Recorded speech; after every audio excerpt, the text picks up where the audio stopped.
Yes, Bhamika, please.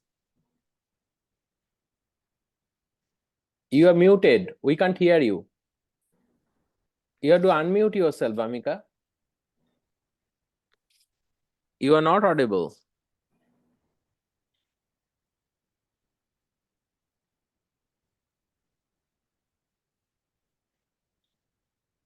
No, we can't hear you.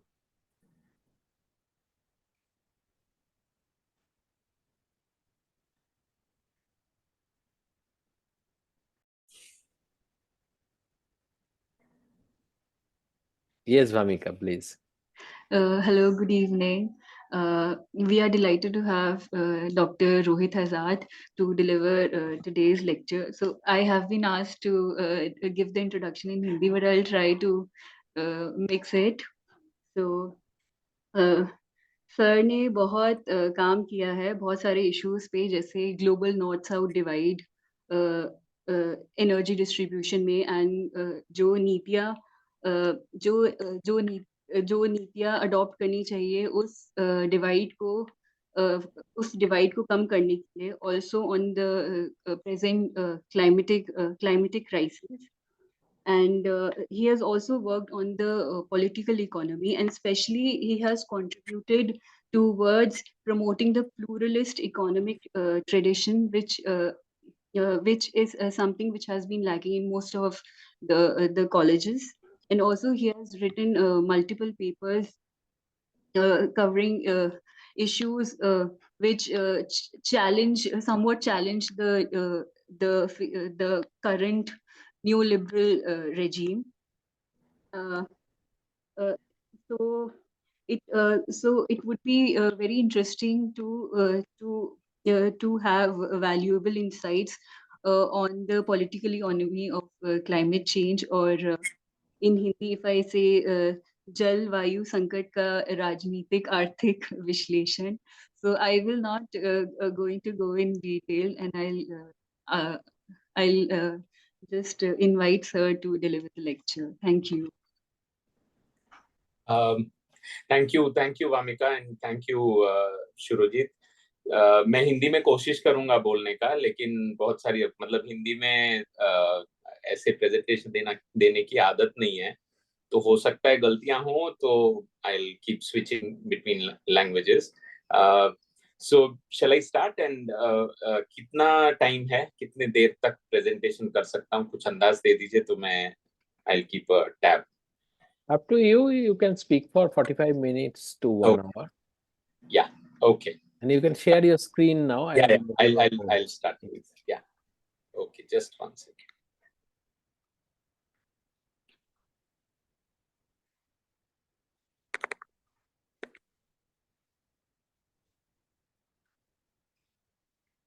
Can you see my screen?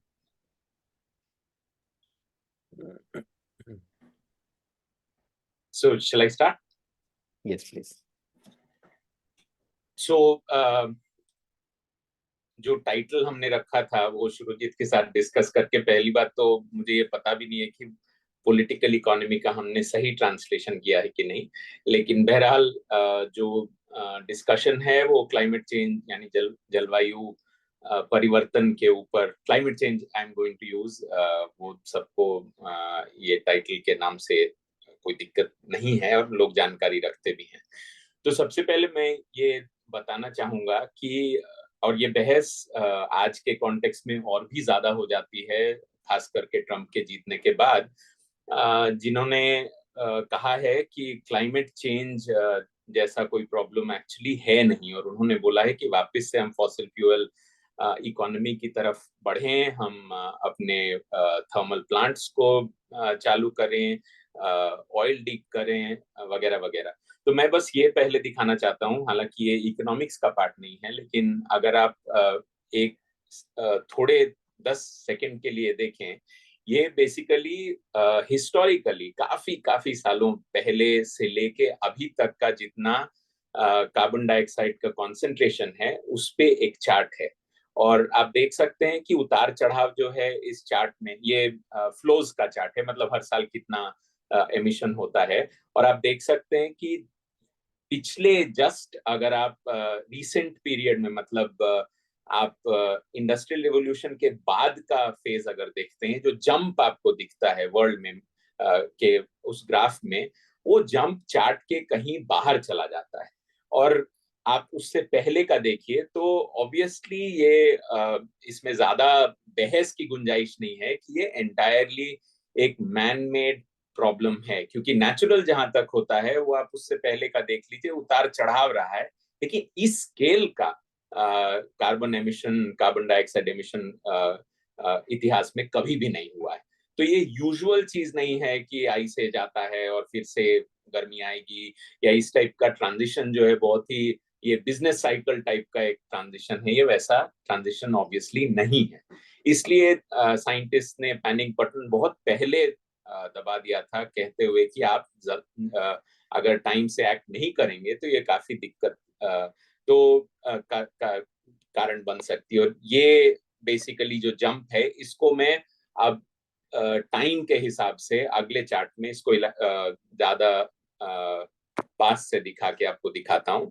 तो ये 1741 आप देख सकते हैं कि ये लेफ्ट वाले चार्ट में जो जंप आपने देखा है उसको हम लोग थोड़ा सा टाइम स्केल को बड़ा करके दिखा रहा हूँ, सेम चीज जो आपने पहले देखा था। तो आप देखिए, असल में 1870 के आसपास से जंप जो है काफी बढ़ा है कार्बन डाइऑक्साइड के कॉन्सेंट्रेशन का।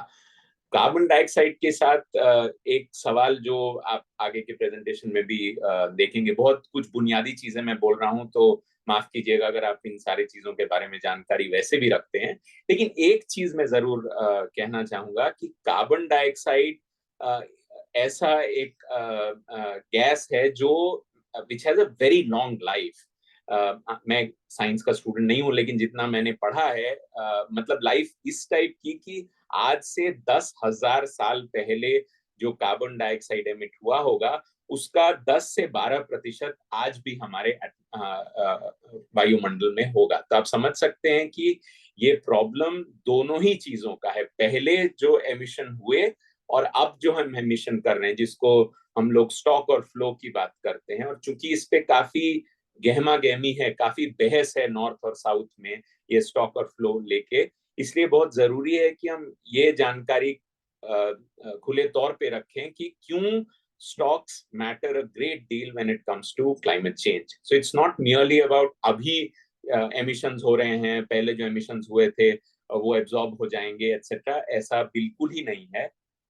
और आप इसका असर देखिए कि जैसे जैसे कार्बन डाइऑक्साइड का एमिशन बढ़ा, उसके साथ साथ साइंटिफिकली उसका लॉजिक है। लॉजिक बहुत सिंपली अगर कहा जाए तो मेरे एक दोस्त ने मुझे बताया था, जो मुझे बहुत अच्छा लगा समझाने के लिए, कि अगर आप ठंड में रजाई ओढ़ते हैं तो अंदर गर्मी होती है, लेकिन मान लीजिए कि आप एक्स्ट्रा 2-3 रजाई ओढ़ लें तो जो गर्मी है वो और ज्यादा बढ़ जाएगा, जितनी जरूरत नहीं है उससे ज्यादा। So while it is important for carbon dioxide to warm the planet up, that is exactly why we have life on the planet. But if it goes beyond a certain level, जो इस case में हो रहा है, तो temperatures जरूरत से ज्यादा बढ़ रही हैं। तो कार्बन डाइऑक्साइड उस हिसाब से एक रजाई नुमा चीज है हमारे पृथ्वी के चारों ओर, लेकिन उस रजाई के ऊपर रजाई के ऊपर रजाई डालने से जो दिक्कत हो रही है वो हम उसकी चर्चा एक्चुअली कर रहे हैं यहाँ पे। तो ये दाहिने तरफ आप देख सकते हैं कि एक तरफ तो कार्बन डाइऑक्साइड का एमिशन काफी बढ़ा है पिछले 2 सेंचुरीज में, और साथ साथ में उसके पैरेलली अगर आप देखें तो टेम्परेचर में राइज जो है वो ग्लोबली बढ़ती गई है। जब एक दो चीजें मैं कहना चाहूंगा कि क्लाइमेट चेंज की जब बात होती है तो इसका मतलब ये नहीं कि हर जगह टेम्परेचर जो है बराबर स्तर पे बढ़ेंगे। कहीं कहीं अगर एवरेज में 1 से 1.5 डिग्री बढ़ता है तो कहीं 4 डिग्री बढ़ेंगे, कहीं कम बढ़ेंगे, या कहीं पे ठंड भी हो सकती है। तो climate change is not to be confused by absolute in every place similar rise in temperatures. Depends on variations across different climates. अगर बहुत ही सिंपल तौर पे, हालांकि आप में से काफी लोग टीचर्स हैं तो आपको ये बहुत ही प्रिमिटिव प्रेजेंटेशन लगेगा, लेकिन चूंकि एक जनरल ऑडियंस के लिए भी है, शुरुजीत ने मुझे बोला था, तो मैं आपको जस्ट सिंपल फॉर्मुलेशन एक दे रहा हूँ कि एनवायरमेंटल इकोनॉमिक्स में एक सिंपल सा डिकम्पोजिशन है कि एमिशंस को हम 3 भाग में डिवाइड कर सकते हैं। आप अगर देखिए ये आपस में कैंसिल आउट हो जाएंगे। तो एक है पॉपुलेशन। पॉपुलेशन को अगर हम गुणा करें जीडीपी ओवर पॉपुलेशन से और उसको गुणा करें एमिशंस जीडीपी से, सिर्फ ये ऑब्वियस है कि एमिशंस हमारे पास बच जाता है। तो एमिशंस को इस तौर पे लिखा जा सकता है। क्यों ये डिकम्पोजिशन जरूरी है, ये इस चीज से पता चलेगा। जो response different schools of thought का है, अलग अलग लोगों की जो समझ है कि क्लाइमेट चेंज को कैसे एड्रेस किया जाए, हम क्या करें उसके सवाल पे, वो एक सिंपल से इस डिकम्पोजिशन से काफी क्लियरली इन माय ओपिनियन निकल के आता है। तो मान लीजिए हम लेफ्ट साइड को इम्पैक्ट कहें as an environmental impact of carbon dioxide emissions. P for population, A है affluence which is per capita GDP, और emissions per unit of GDP आप कितना एमिट करते हैं वो आपके स्टेट ऑफ टेक्नोलॉजी को दिखाता है कि आप कितना एनर्जी एफिशिएंट एक इकोनॉमी है। वो इससे पता चलेगा कि एक यूनिट ऑफ जीडीपी में कितने एमिशंस हो रहे हैं। तो बहुत एफिशिएंट अगर कोई देश होगा as far as fossil fuel consumption is concern, तो उसमें ये जो टी पार्ट है वो काफी कम होगा। तो इस सिंपल से इक्वेशन से हम लोग ये देख सकते हैं कि 3 अलग, ब्रॉडली अगर कहें 3 स्कूल्स हैं या 3 ऐसे समझ है इस सवाल को लेके कि कैसे क्लाइमेट चेंज को एड्रेस किया जाए। एक जो बहुत ही मैल्थूजियन एक रेस्पॉन्स है कि सबसे बड़ा प्रॉब्लम पॉपुलेशन का है, क्योंकि हम जितने ज्यादा लोग हैं उतना ज्यादा कंजम्पशन, और उतना ज्यादा कंजम्पशन तो उतना ज्यादा एमिशन, एटसेट्रा एटसेट्रा। जो बात बुनियादी रूप से गलत नहीं है, obviously population matters a great deal, लेकिन जैसे आप अब अभी देखेंगे थोड़े समय में कि वो एक्चुअली सेंट्रल पार्ट एमिशंस का नहीं है। दैट इज नॉट टू से कि पॉपुलेशन का मुद्दा नहीं है, लेकिन वो बुनियादी मुद्दा नहीं है। जो सबसे बड़ा मुद्दा है वो एक्चुअली पर कैपिटा एमिशन का है, जो अलग अलग देशों में, फिर से मैं आपको दिखाऊंगा, जो ये एफ्लुएंस में कि कौन सा देश कितना हाई पर कैपिटा इनकम वाला है, उन देशों का कंट्रीब्यूशन एमिशंस में फ्लो के टर्म्स में देखें या स्टॉक के टर्म्स में काफी हाई रहा है। तो डी ग्रोथ स्कूल जो है उसको एड्रेस करने की बात कहता है कि अनलेस आप जीडीपी के ग्रोथ को उल्टा कर पाए, आप इस ए को घटा पाए, ये नामुमकिन है कि आप किसी भी तरीके से कार्बन डाइऑक्साइड के एमिशंस को लिमिट कर पाएंगे। तो बहुत ही सिंपल टर्म्स में मैं ये बता रहा हूं, लेकिन फोकस जो है वो डी ग्रोथ स्कूल का वो इस एफ्लुएंस पे है कि इस एफ्लुएंस को आपको टारगेट करना पड़ेगा। इसके अलावा जो है और कोई चारा अभी बचता नहीं है। बाकी जितनी भी आप टेक्नोलॉजी इंप्रूव कर लीजिए, लेकिन ये प्रॉब्लम सॉल्व नहीं होगा। ग्रीन ग्रोथ का जो अप्रोच है वो, मैं ये नहीं कह रहा कि उनका एफ्लुएंस पे कोई ओपिनियन नहीं है, ऐसा बिल्कुल ही गलत होगा, लेकिन उनका प्राइमरी फोकस जो है वो टेक्नोलॉजी को लेके है कि उनका और बुनियादी तौर पे अगर कहा जाए कि अगर इकोनॉमीज आगे बढ़ती हैं और आप उसके जो अंडरलाइंग एनर्जी सिस्टम है उसको अगर आप नहीं चेंज करते हैं, तो किसी भी हालत में हम इस क्लाइमेट चेंज को रोक नहीं पाएंगे, ग्लोबल वार्मिंग को रोक नहीं पाएंगे। तो शुरुआत जो है वो आपको रिन्यूएबल से, टेक्नोलॉजी चेंज से 3 स्तर पे उसकी बात। एक है इमीडिएट ट्रांजिशन में, जिसमें आप अभी जो फॉसिल फ्यूल के अंदर ही कौन से ऐसे फॉसिल फ्यूल हैं जो ज्यादा एमिट करते हैं वर्सेस जो कम एमिट करते हैं, तो आप इस ट्रांजिशन में कम से कम ज्यादा से कम की ओर बढ़ें। दूसरे स्तर पे आप जो एनर्जी इस्तेमाल करते हैं उसकी एफिशिएंसी को, चाहे प्रोडक्शन हो या कंजम्पशन हो, उसमें बढ़ाया जाए। और तीसरा जो सबसे महत्वपूर्ण है, वो ग्रेजुअली हम कंप्लीटली फॉसिल फ्यूल से हट के हम रिन्यूएबल एनर्जी की दिशा में बढ़े। तो ये ग्रीन ग्रोथ का ब्रॉड जो है सॉल्यूशन होगा, जो करना उनके हिसाब से बुनियादी है अगर हम कुछ ग्लोबल वार्मिंग को चैलेंज करना चाहते हैं। मैं ये जरूर यहाँ पे बात रख देना चाहूंगा कि ग्रीन ग्रोथ भी एक ही बात करता है, यानी एफ्लुएंस की बात करता है, और डी ग्रोथ भी थोड़ी टेक्नोलॉजी की बात करता है। ऐसा हम नहीं कह सकते कि वो एकदम कैटेगराइज्ड है, स्ट्रेट जैकेटेड सिर्फ ऐसे, लेकिन बुनियादी रूप में वो कौन से वेरिएबल को टारगेट कर रहा है, ये अगर मोटे तौर पे कहा जाए तो ये सही शायद आकलन होगा।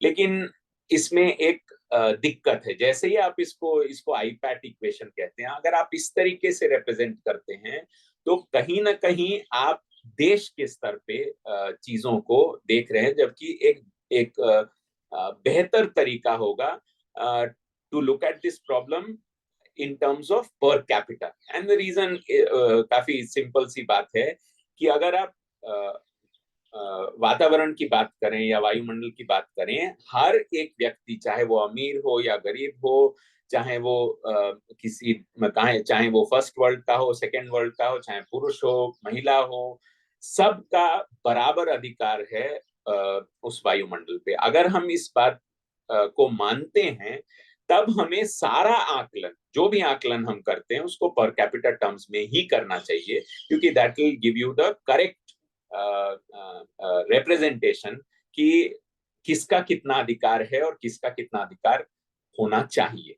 तो इसी कॉन्टेक्स्ट में मैं आपको कुछ चीजें दिखाना चाहूंगा कि अगर आप दुनिया को तीन भाग में अगर बांटें, एक, क्योंकि बहस एक्चुअली कॉप में इसी लेवल पे होती है, एक जो फर्स्ट वर्ल्ड है, यानी यूरोपियन यूनियन और G7 कंट्रीज, सो ग्लोबल नॉर्थ अगर उसको कह सकते हैं, और दूसरा धड़ा है ब्रिक्स का, जो ग्लोबल साउथ में ही इमर्जिंग इकोनॉमीज या हाई ग्रोइंग इकोनॉमीज हैं, और तीसरा जो इन दोनों सेट ऑफ कंट्रीज को छोड़ के यानी रेस्ट ऑफ द वर्ल्ड है। तो यहाँ हमने बेसिकली जो किया है कि हिस्टोरिकली सेम उसी पीरियड से अगर शुरू करें से लेके अभी तक एमिशंस जो हैं वो किस तरीके से हुए हैं। तो पहले अगर आप बाएं वाला चार्ट देखेंगे, दाहिने वाले में वो पर कैपिटा वाली क्लैरिटी आ जाएगी, बाएं वाला अगर चार्ट देखेंगे तो आप देखिए कि ब्रिक्स में भी राइज हुआ है एमिशंस में, जिसको ही लेके सबसे ज्यादा बहस होती है कि चाइना और इंडिया जो है अभी सबसे बड़े कल्प्रिट्स हैं और उनको कंट्रोल करना चाहिए वगैरह वगैरह। लेकिन आप देख सकते हैं कि ऑयल में ऐसी बात, पहली बात तो है नहीं, और गैस में जो फर्स्ट वर्ल्ड ने किया है कि वो अपने कोल बेस्ड कंजम्पशन से मूव आउट करके गैस की तरफ बढ़े हैं, इसमें कोई दो राय नहीं है। और अगर आप कोल की बात देखेंगे तो कोल अभी जो हमारा पूरा मॉडल है ग्रोथ का, वो कोल पे डिपेंडेंट काफी ज्यादा है। तो आप देख सकते हैं ब्रिक्स में जो एक ये जंप, मेजर जंप आपको यहाँ पे देखने को मिल रहा है, वो essentially is the primarily the Chinese phenomenon, जो अभी आपको नेक्स्ट चार्ट में भी दिखेगा। लेकिन कहीं ना कहीं ये एक मिसलीडिंग चार्ट है जो बाईं तरफ का है, क्योंकि जैसे ही हम इसको कन्वर्ट करते पर कैपिटा एमिशन के टर्म्स में, तो आप देख सकते हैं कि वो सिर्फ तेल नहीं, वो सिर्फ गैस नहीं, इवन कोल में एक्चुअली पर कैपिटा टर्म्स में जो यहाँ पे बहुत ही म्यूटेड सा था, वो यहाँ पे आप देख सकते हैं कि कितना मेजर डिफरेंस यहाँ पे है इवन कोल के अंदर। हालांकि पर कैपिटा टर्म्स में आप देख सकते हैं कि ब्रिक्स जो है अब पर कैपिटा टर्म्स में भी rest of the world, first world countries से आगे बढ़ चुका है। और ये एक बहुत महत्वपूर्ण सवाल है कोल के इशू पे। अगर हम नॉर्थ और साउथ के टर्म्स में देखें, तो नॉर्थ जो है वो ऑयल का कंजम्पशन, गैस के कंजम्पशन में बहुत हाई है, और दाहिनी तरफ में आप देखिए चाइना का जो जंप है वो एक ड्रामेटिक जंप यहाँ पे देखने को मिलता है, जो एसेंशियली उनका high growth phase post 1980s globalization का जो इम्पैक्ट है। इसमें भी काफी बहस है कि production based consumption, production based emission है या कंजम्पशन बेस्ड एमिशन है, जिसको मैं यहाँ प्रेजेंट नहीं कर रहा हूँ, लेकिन इस पे चर्चा कर सकते हैं बाद में।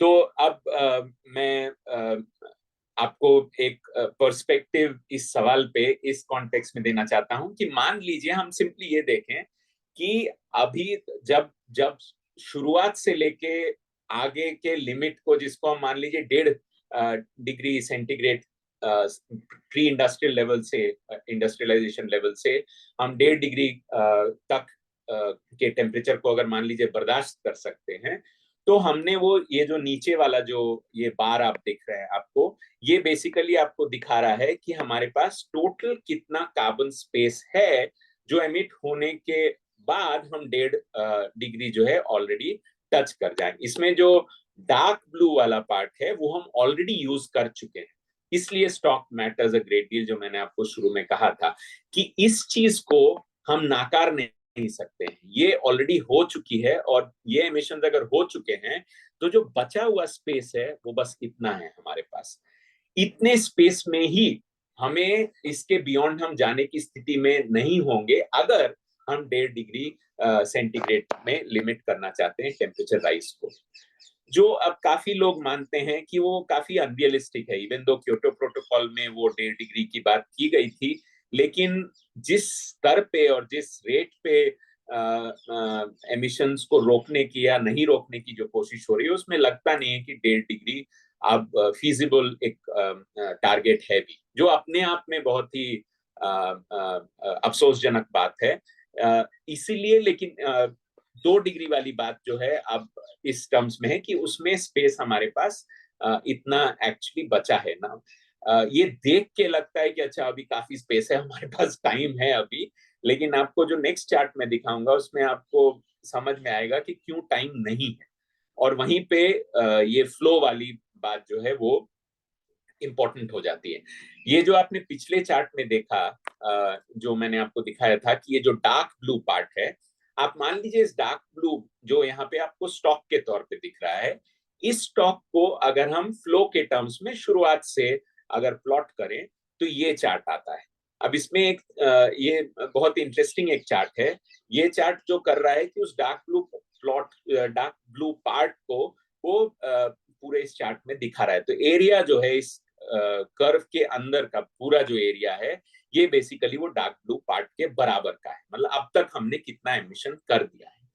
अब इसमें जो इंटरेस्टिंग बात है कि 1800 से लेके 1992 तक, मतलब मोटा मोटी मान के चलिए 2 सेंचुरीज में जितना हमने एमिट किया था, हमने पिछले 30 साल में यानी 3 decades we have already emitted exactly the amount that we emitted in 2 centuries. So the speed with which we are hitting this target, it's like जैसे वो टाइटैनिक फिल्म था, फिल्म नहीं असलियत भी थी, जिसमें आइसबर्ग नहीं दिख रहा था, फिर वो उस दिशा में जा रहे थे। यहाँ पे हम वो आइसबर्ग देख रहे हैं, इनफैक्ट लिटरली हम उस आइसबर्ग को तोड़ रहे हैं, और फिर भी हम फुल स्टीम में उस दिशा में अग्रसर हैं। And this shows the problem in terms of why you need to tackle both the stocks of emissions, which is in terms of distribution, which I'll come to, as well as flows of the emissions. तो अब सवाल उठता है कि ये जो इतना सारा हमने ये दिखाया, ये जो ब्लू पार्ट है, ये एमिट किया किसने, और वो यहाँ पे काफी आसानी से दिखता है। तो इस चार्ट में हमने क्या किया है कि बेसिकली हमने दुनिया को 4 भागों में डिवाइड किया है। एक वही फर्स्ट वर्ल्ड है, दूसरा South America which is the Latin American side, then Asia without Japan, क्योंकि जापान जो है वो ऊपर में G7 में है, और अफ्रीका। अब ये जो आपको फनल सा दिख रहा है, ये बेसिकली ये बताता है कि ये जो नंबर्स इसमें है, ये 4.03 एक्सेट्रा, ये दिखा रहा है कि जो टोटल कार्बन स्पेस है, मतलब जो फर्स्ट चार्ट मैंने दिखाया था कि अगर आप 2 डिग्री तक के कार्बन स्पेस के टर्म्स में सोचें, अभी जो हम एमिट करने वाले हैं उस चीज को भी हम अगर मिला लें, जो शेयर G7 और E4 फर्स्ट वर्ल्ड का होता, उस शेयर से 4 गुना ज्यादा वो ऑलरेडी एमिट कर चुके हैं। तो सवाल ये नहीं है कि अभी जो बचे स्पेस में क्या है, वो ऑलरेडी उस बचे स्पेस का जो पार्ट उनका होता उससे 4 गुना ज्यादा, माने टोटल स्पेस उनका अगर 1 था, उन्होंने 4 गुना उससे ज्यादा एमिशन ऑलरेडी कर दिया है, और करते आगे रहेंगे भी।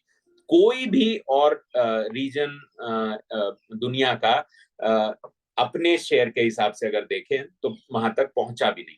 So anything which is less than 1 essentially आपको ये बता रहा है कि उन्होंने अपने शेयर का, एक का मतलब होता मेरा पॉपुलेशन में शेयर 10% है और 10% एमिशन में भी है, तो वो हमें 1 का एक फिगर देता।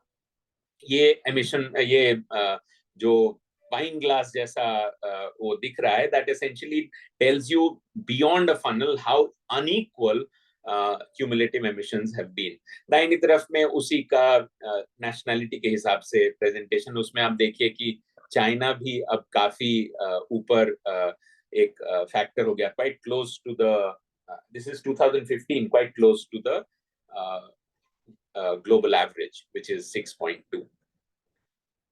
बट दिक्कत ये है कि ये चार्ट थोड़ा ध्यान से देखिए तो जो ऊपर वाला चार्ट है वो ये दिखा रहा है कि कौन से प्रांत हैं दुनिया के जिन्होंने अपने फेयर शेयर से ज्यादा एमिशन कर दिया है। फेयर शेयर है जो मैंने बताया था, टोटल जो स्पेस है उसको पर कैपिटा टर्म्स में हमने डिवाइड किया और उसको हम मल्टीप्लाई कर रहे हैं हर देश के पॉपुलेशन से, तो उनका फेयर शेयर निकल के आता है। जो गाढ़े लाल और एकदम डार्क रेड में जो देश हैं वो अपने लेवल से कहीं ज्यादा, यानी वो कहीं ज्यादा उन्होंने एमिशन ऑलरेडी कर दिया है, so they are called the deficit countries because they, उनका कार्बन डेफिसिट है। और जो बाकी देश हैं जो हरे रंग में आपको दिख रहे हैं वो अपने शेयर से कम है, जो जितना डार्क ग्रीन है वो उतना ही अपने शेयर से कम है। तो ये कलर का आप डिफरेंस जो है वो देख सकते हैं, लाल मतलब बहुत ज्यादा एमिशन और ग्रीन जो अपने शेयर से कम। लेकिन इसका जो इम्पैक्ट है क्लाइमेट चेंज का, वो मल्टी डायमेंशनल क्लाइमेट वल्नरेबिलिटी के हिसाब से, यानी फ्लड का असर, हीटिंग का, वार्मिंग का असर, आपके कृषि पे, उसका के उत्पादन पे, हेल्थ पे, एटसेट्रा एटसेट्रा, ये सारी चीजों को मिला के एक multi dimensional climate vulnerability index बनाया गया है, जिसमें हम इसी चीज का इम्पैक्ट जो है ग्लोबली देखते हैं। और आप देख सकते हैं कि यहाँ ठीक उल्टा, एक तरीके से देखिए तो इस चीज का एक मिरर इमेज है। यहाँ पे जो लाल जितने पार्ट्स हैं वो सबसे ज्यादा अफेक्टेड होने वाले हैं इस क्लाइमेट चेंज से। तो जॉर्ज मॉनबियोट ने कहा था कि अपनी किताब में कि this is a strange problem, a problem where those who are least responsible they unfortunately would be bearing the brunt of it। तो जो सबसे कम जिम्मेदार हैं, सबसे ज्यादा इसका जो खामियाजा जो भुगतना पड़ेगा, ये पूरे प्रॉब्लम का जो स्टार्ट नॉर्थ से हुआ है लेकिन सहना ज्यादा साउथ को पड़ेगा, ये इस चार्ट से काफी क्लियरली दिखता है। तो अब सवाल आता है कि क्या किया जाए, और वहां पे हम लोगों का, हमारी जो अपनी समझदारी है वो हम आपके सामने रखना चाहते हैं। हमारा ये मानना है कि जो देश अपने शेयर से ज्यादा ओवरशूट कर चुके हैं एमिशंस में, उन लोगों को इस पूरे ग्लोबल वार्मिंग के ट्रांजिशन में या उसको रोकने में उनका शेयर कहीं ज्यादा होना चाहिए।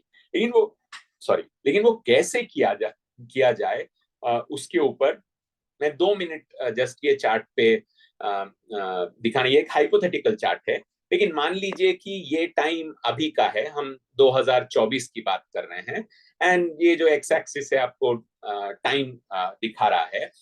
तो अभी अगर मान लीजिए देश जो ये कमिट कर रहे हैं नेट जीरो का, मैं ग्लोबल नॉर्थ की बात कर रहा हूं, कि वो, हालांकि ये सच्चाई नहीं है, लेकिन सोचिए कि वो एमिशंस जो ऑलरेडी घटाना शुरू कर दें, मतलब years going forward, let's say ये 2050 या 2040 जो भी उन्होंने प्रॉमिस किया है, तब तक वो नेट जीरो पे आ जाएंगे।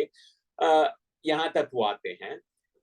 ये सारे, ये जो वाई आप यहाँ देख रहे हैं एक्स्ट्रा एमिशंस हैं, ये एमिशंस उनके शेयर के वे बियॉन्ड है, क्योंकि शेयर तो वो ऑलरेडी क्रॉस कर चुके थे, तो उसके एडिशनल में एमिशंस होंगे, even though if they are declining, जो कि एक्चुअली डिक्लाइन बहुत सारे देशों में नहीं कर रहा है डिस्पाइट ऑल द प्रॉमिसेस। और दिक्कत यह है कि साउथ, ग्लोबल साउथ अचानक से नेट जीरो की दिशा में अग्रसर होगा, ये मुमकिन नहीं है। तो हम लोगों ने यहाँ पे दिखाया है कि वो इनिशियली उनके एमिशंस बढ़ते हैं, जो बढ़ रहे हैं अभी, और एक पॉइंट के बियॉन्ड जो है उनके एमिशंस भी घटते हैं, जो एटलीस्ट सीओ जो कॉप में बात हुई है कि एक differentiated responsibility, net zero global north का काफी पहले आएगा और ग्लोबल साउथ का काफी बाद में आएगा।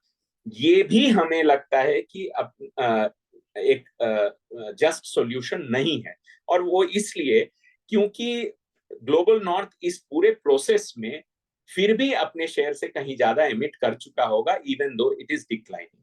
अब एक तरीका हो सकता था कि हम किसी तरीके से उनके एमिशन को हम अगर नेगेटिव बना पाते, जो हम यहाँ पे जिसको हम जेड फैक्टर कह रहे हैं, कि नेट जीरो तो पहुंच गए, उसके बाद मान लीजिए वो नेट नेगेटिव एमिशन अगर करने लग जाते, और अपना जो उन्होंने स्पेस लिया हुआ था पुराना जो एक्स्ट्रा, उसको अगर वो in negative sense every year, if they would keep decreasing it, then it would have been possible that the extra emissions that they have made would have actually been absorbed by themselves, in which case there would not have been a problem.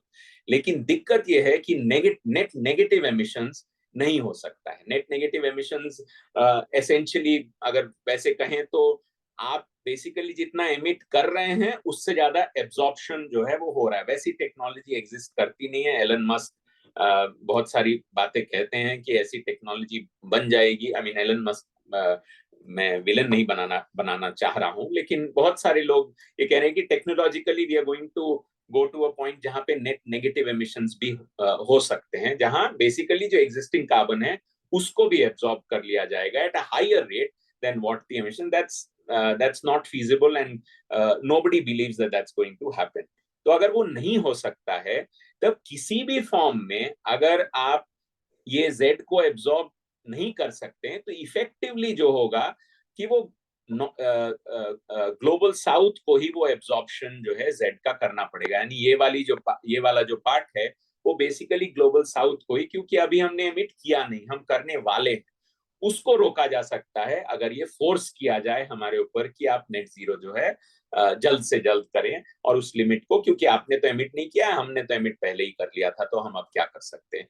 वो एक बहुत ही unjust solution होगा कि उनके extra emissions को हम absorb करें। लेकिन इसके विपरीत अगर हम ये कहें कि नहीं, हमारा राइट है एमिट करने का, इसलिए हमारा जो शेयर है, which in this case is this X share, वो हम पूरा एमिट करें क्योंकि हमने पहले एमिट नहीं किया है, वो भी कोई सोल्यूशन नहीं होगा। क्योंकि अगर ओवरऑल हम देखें, वो अपना लिमिट क्रॉस कर चुके हैं। हम बचे हुए लिमिट को में अपने शेयर को फुल्ली अगर एग्जॉस्ट करते हैं, उस स्थिति में we would have crossed the limit of 2 degrees way beyond what one can imagine. In such a situation, what do we do? And broadly 3 तरीके के रेस्पॉन्स इस प्रॉब्लम को लेके आए अगर इस फैक्टर को कहें। एक सॉल्यूशन है कार्बन ट्रेडिंग फ्रेमवर्क का, जिसमें है कि जो डेफिसिट कंट्रीज हैं वो सरप्लस कंट्री से कार्बन खरीद सकते हैं, जिसमें बहुत सारे प्रॉब्लम्स हैं। पहली बात तो उसमें actually you are buying yourself into emitting carbon, those countries which are already in deficit. So एक तो अनएथिकल पार्ट है, लेकिन उससे ज्यादा बड़ी बात यह है कि मार्केट बेस्ड सॉल्यूशन अभी तक जहां जहां पे भी ये कार्बन ट्रेडिंग फ्रेमवर्क लाया गया है, चाहे यूरोप में या अदरवाइज, वहां पे it has not manage to really address the problem of climate change to the extent possible. In fact, बहुत सारे जगहों में नहीं इसका असर हो पाया है। दूसरा जो रेस्पॉन्स है वो डी ग्रोथ स्कूल या ग्रीन ग्रोथ फ्रेमवर्क से आता है, जो नॉर्दर्न प्रोग्रेसिव फोर्सेस ने कहा कि बेसिकली साउथ जो है वो थोड़ा मतलब डिफरेंशिएटेड थोड़े दिनों बाद जो है अपना नेट जीरो लेके आए, और ग्लोबल नॉर्थ जो है वो इमीडिएटली करे। That is the only feasible way in which we can address it. But then it leaves the problem as I have just mentioned कि इस स्थिति में ग्लोबल साउथ को जो है वो नॉर्थ का जो एमिशंस है उसको एब्जॉर्ब करने की जिम्मेदारी लेनी पड़ेगी, जो बहुत ही एक अनजस्ट बात होगी।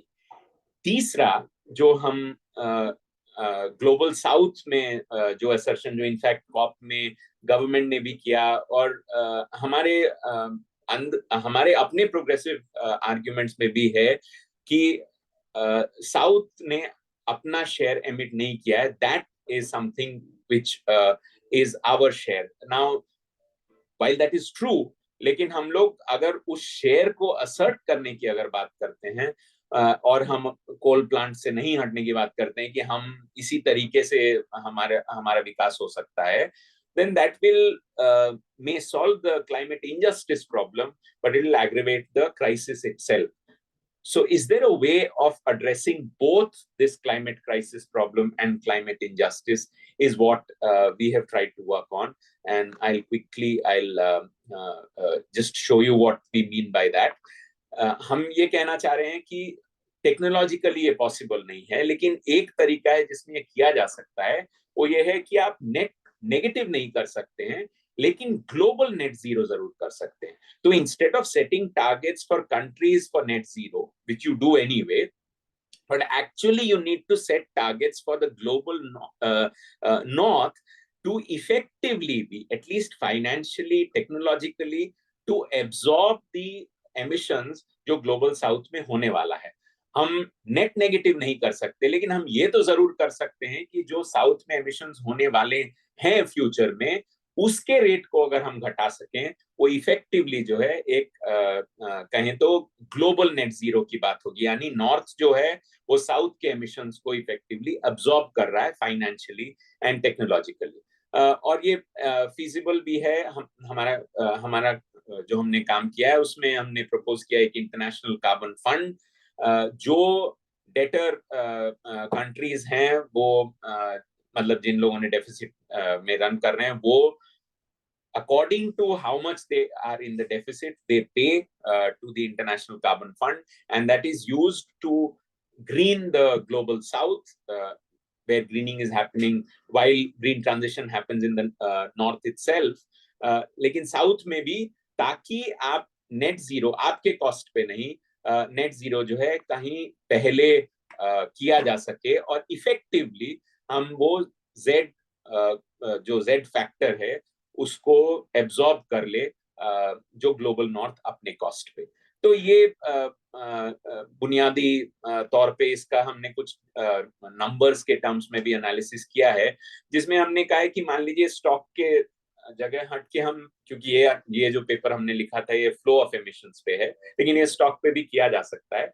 हमने सिंपल सी चीज की कि एक साल में आप हर देश का कितना एमिशंस है वो आप देख लें, और जो भी ग्लोबल एवरेज से ज्यादा है, इसलिए आप देखेंगे कि चाइना यहाँ पे जो है वो डेफिसिट कंट्री में आ जा रहा है, पेयर कंट्री में.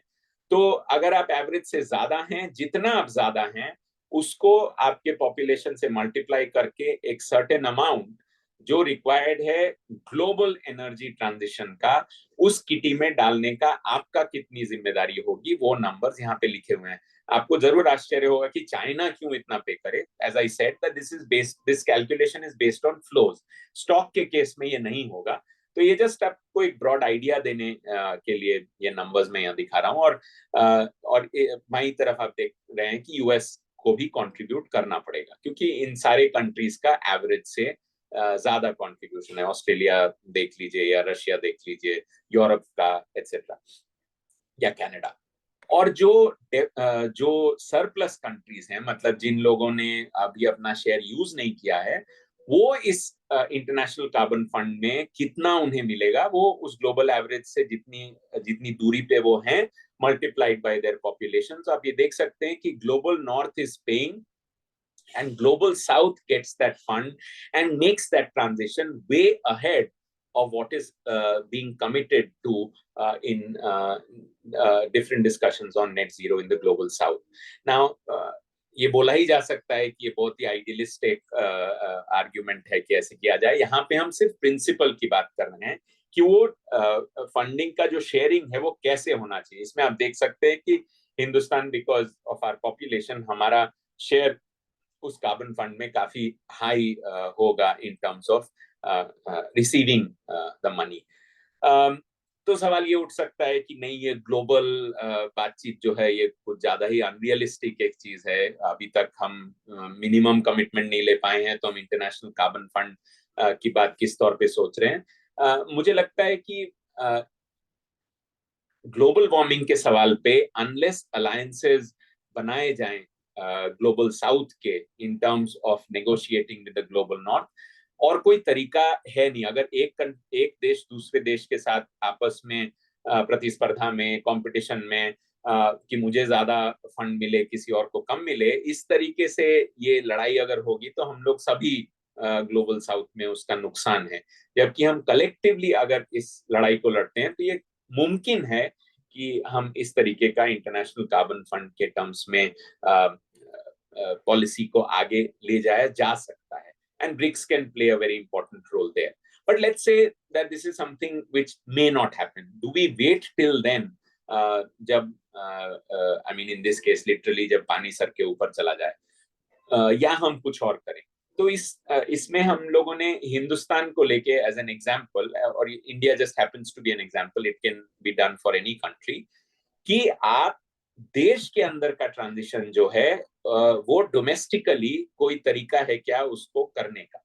तो हम लोगों ने उस पे जो थोड़ा काम किया है, उसमें हमारा रिसेंट जो काम है वो ये है कि इंडिया अपने स्तर पे एक ग्रीन डील के टर्म्स में सोच सकता है, और वो इस तरीके से कि अभी हम जिस क्राइसिस के दौर से गुजर रहे हैं, वी ऑल नो कि सरकार जो है वो काफी खर्चा जो है वो कर रही है। इनफैक्ट सरकार का सारा पूरा स्ट्रेस जो है वो कैपेक्स पे है, लेकिन जिस तरीके का वो कैपेक्स हो रहा है, अगर हो रहा है, it's basically of the brown variety. मतलब उसमें फॉसिल फ्यूल का जो रोल है, इंक्रीजिंगली कोल का इस्तेमाल, थर्मल प्लांट का इस्तेमाल, उसमें कोई बदलाव जो है बुनियादी रूप में नहीं है। जबकि हमारे पास अभी मौका है, जब हम इस रिवाइवल की बात कर रहे हैं, इसी स्तर पे, इसी समय हम अगर उस एक्सपेंडिचर को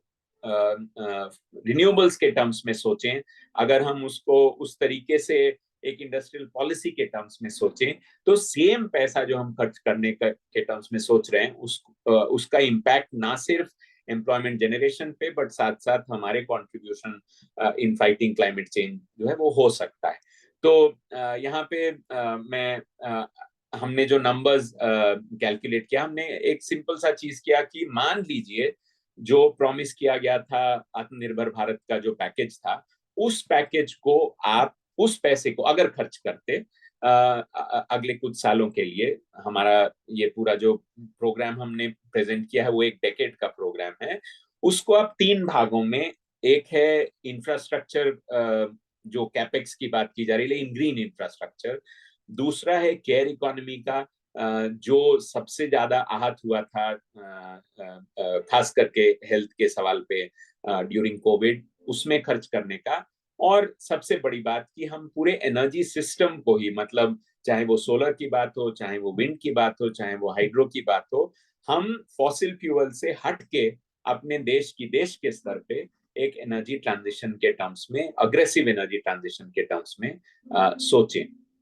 ये वो 3 भाग हैं। अगर हम ये करें तो उस स्थिति में जो एम्प्लॉयमेंट जनरेट होगा वो काफी इंटरेस्टिंग जो है वो फिगर दिखाता है। ये बेसिकली हम लोगों ने इनपुट आउटपुट मैट्रिक्स से, मैं मेथोडोलॉजी अगर जरूरत पड़े तो बाद में डिस्कस कर सकता हूँ, उसको हमने एनएसएस के एम्प्लॉयमेंट फिगर्स से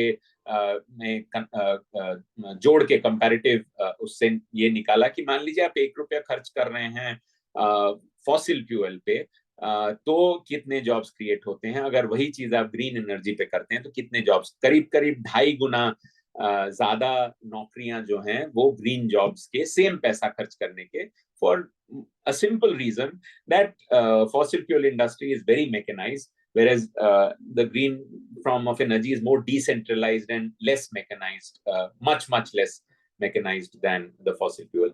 Regionally भी देखें, जेंडर के स्तर पे भी देखें, तो आप देख सकते हैं कि ग्रीन एनर्जी जो है कहीं ज्यादा इंक्लूसिव है, जेंडर के सवाल पे हो, रिलेटिव अगर आप देखें, या फिर रूरल वर्सेस अर्बन के सवाल पे। बट सवाल उठता है कि इसको करेगा कौन? माने 10% हमने बोल तो दिया, लेकिन ये 10% जीडीपी का आएगा कहाँ से? और यहाँ हमें लगता है कि जिस तरीके से हमने ग्लोबल स्तर पे एक ग्लोबल नॉर्थ और ग्लोबल साउथ के बीच में डिवीजन किया था कि किसका कितना शेयर है, किसने कितना एमिट किया है, सेम चीज जो है आप देश के स्तर पे भी कर सकते हैं। और इस ये जो फनल आपको दिख रहा है ये वही दिखाता है। हमने एनएसएस के डेटा से जो डिफरेंट डिसाइल्स हैं उनके जो टोटल कार्बन फुटप्रिंट है हिंदुस्तान का, उसमें आप देख सकते हैं कि जो टॉप 10% है उसका 24% फुटप्रिंट है, कार्बन फुटप्रिंट है ओवरऑल। सो ये जो 24, 12, 10 पॉइंट, ये सारे बेसिकली उनके शेयर्स हैं अपने रिस्पेक्टिव कैटेगरीज में। तो जो रिचेस्ट 10%, जो सबसे अमीर 10% हैं, और यहाँ पे मैं एक कैवियट डालना चाहूंगा कि ये एनएसएस के जो रिचेस्ट 10% है, आप भली भांति जानते हैं कि वो हिंदुस्तान के रिचेस्ट नहीं है। अदानी और अंबानी जो है एनएसएस के सर्वे में नहीं आते हैं, लेकिन इसी सर्वे में जो टॉप जो स्पेक्ट्रम है इनकम का या वेल्थ का जो नहीं कवर्ड है, उसके बावजूद अगर आप रिचेस्ट 10% को देखें तो उनका करीब 2.5 गुना ज्यादा कंट्रीब्यूशन है कार्बन फुटप्रिंट में। और नीचे के स्तर पे आए तो वो पुअरेस्ट 10 में उनका शेयर अपने शेयर से आधा है, दैट इज वाई इट्स 5.3। यही चीज अगर हम सही मायने में जो एलीट, जो एक्चुअल रिचेस्ट इंडियंस को अगर हम इंक्लूड करते तो आप समझ ही सकते हैं कि ये भी उसी वैसा फनल जो मैंने शुरू में दिखाया था ग्लोबल नॉर्थ वर्सेस साउथ का, वैसा ही दिखेगा। क्योंकि ये रिचेस्ट 10 भी जो है नीचे आ जाएंगे उस स्थिति में, और जो ऊपर वाले हैं वो काफी ज्यादा एमिशंस उनका शेयर होगा। ऐसी स्थिति में दो चीजें की जा सकती हैं जिससे आप इस इंडियन ग्रीन डील को फाइनेंस कर सकते हैं। एक, आप जो सेक्शन जितना ज्यादा एमिट कर रहा है उसके ऊपर आप अगर वेल्थ टैक्स लगाएं, लग्जरी टैक्स लगाएं, जो बुनियादी रूप से पहली in the first place which is responsible for the emissions that they are making, तो अगर हम उस वेल्थ से ही एक wealth tax, high corporate tax, वहां से अगर हम टैक्सेशन से फंड हम जेनरेट कर सकते हैं, that is one source through which this can happen. The other possibility is, and it's an important why we are insisting on it. I'll just take 5 more minutes, Shurojit. I'll be done.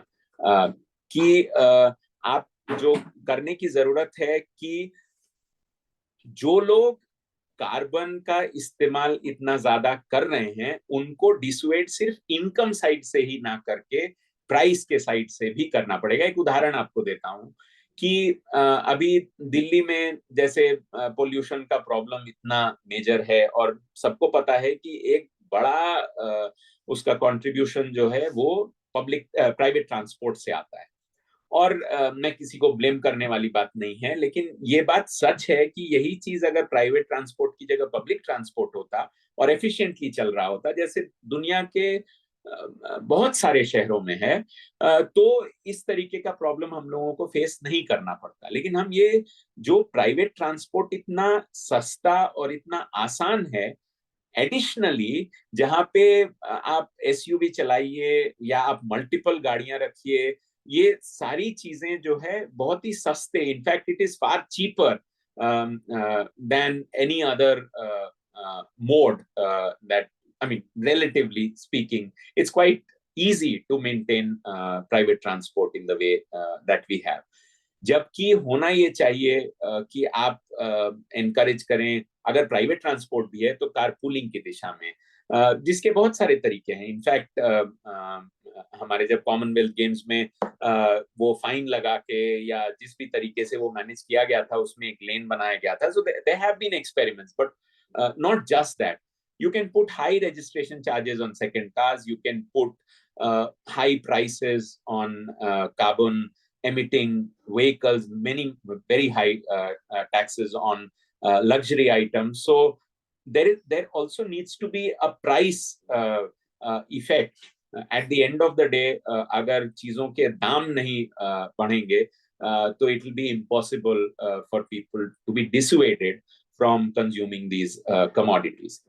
इसका एक flip side है कि जो carbon tax के बारे में काफी जिसपे चर्चा रही है, कि जैसे ही वेल्थ टैक्स एक दूसरी बात है, क्योंकि वो उसका कोई भी इंसिडेंस जो है वो गरीब जनता के ऊपर नहीं आएगा। लेकिन जैसे ही आप कोई इनडायरेक्ट टैक्स लगाते हैं, कार्बन टैक्स मान के चलिए बेसिकली एक टैक्स जो पेट्रोल और डीजल पे हो जाएगा, मतलब where which essentially is going to percolate down into all commodities which use I know it's a very unpopular thing, but listen me out, hear me out, that when ये अगर आप tax लगाते हैं, इस टैक्स का एक negative effect तो जरूर होगा दामों को बढ़ाने में। इनफैक्ट वही उसका पर्पस ही है कि चीजें जिसमें जितना ज्यादा कार्बन है उसके दाम जो है उतना ही ज्यादा बढ़े।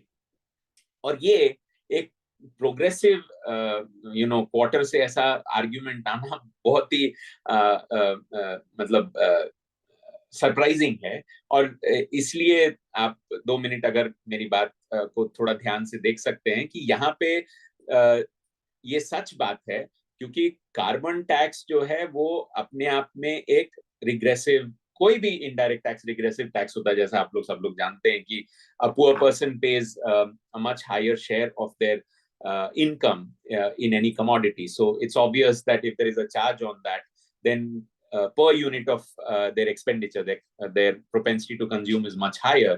तो कार्बन चार्ज जो है उतना, या कोई भी इनडायरेक्ट टैक्स उतना ही ज्यादा होगा, जिसके कारण ही इनडायरेक्ट टैक्सेस रिग्रेसिव होते हैं, जो हमने भी कैलकुलेट किया।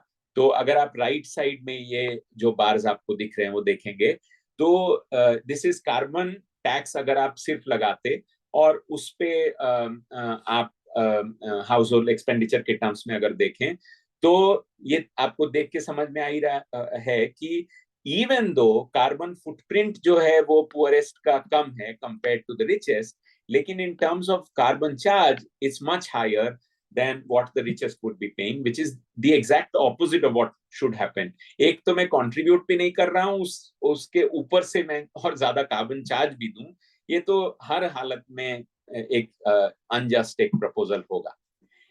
And that is because they are thinking only in terms of carbon tax, whereas what is required is in terms of a carbon tax combined with a dividend. And that is the last point that I want to make, and I'll end with that, which is that मान लीजिए आप इस tax को सारा tax जो आपने collect किया, उस टैक्स को आप एक फंड के तौर पे ट्रीट करें। यहाँ पे जो हमारा प्रपोजल है वो थोड़ा हटके है, लेकिन सिंपली अगर देखा जाए तो एक अमीर व्यक्ति क्योंकि वो ज्यादा कंज्यूम करता है, वो ज्यादा टैक्स पे करेगा इन टर्म्स ऑफ एब्सोल्यूट अमाउंट, और एक गरीब व्यक्ति जो है उसका कंजम्पशन प्रोपोर्शन के टर्म्स में वो ज्यादा पेमेंट करेंगे, लेकिन एब्सोल्यूट टर्म्स में कार्बन टैक्स जो है वो कम देंगे। तो ये पूरा पूल दोनों व्यक्ति का, मान लीजिए एक अमीर व्यक्ति और एक गरीब व्यक्ति का टोटल पूल है वो, जिसमें 50 जो है वो अमीर कार्बन टैक्स दे रहा है और 5 रुपए जो है वो गरीब दे रहा है, तो 55 टोटल टैक्स रेवेन्यू होता है। इसको हम अगर इक्वली डिवाइड कर दें दोनों लोगों के बीच में, which is what is called a carbon dividend, that you collect this tax but then you distribute it on a per capita basis. So you can see that in that case actually जो गरीब व्यक्ति है उसने 5 contribute किया और उसको जो है 27.5 रुपए वापिस मिलेंगे। And that is happening because of the fact कि जो अमीर व्यक्ति है उसके this carbon dividend essentially is payment by the rich to the poor. So it's a clear redistributive programme which such a thing can do. जो इस specific चीज में हमने किया है, वहां हमने डिविडेंड को पैसे के टर्म्स में नहीं तोला है, हमने उसको इन काइंड के टर्म्स में कैलकुलेट किया। जैसे कि एक up to a certain unit free electricity मुहैया कराना, राशन मुहैया कराना, हेल्थ के टर्म्स में वो कैलकुलेशन पेपर में है। तो अगर उसको हम क्वांटिफाई करें डिविडेंड्स के तौर पे, तो आप देख सकते हैं कि फिर जो नेट बेनिफिट है इंडियन ग्रीन डील का, यहाँ पे आप देख सकते हैं डिविडेंड जो है वो उनके पेमेंट से कहीं ज्यादा है, और that is essentially inverting the funnel that I had shown at the beginning, where the richest are essentially contributing the most to the problem, and they also end up in this case paying the most in the net. where there is a redistribution also that is taking place. So it is at the same time solving the problem of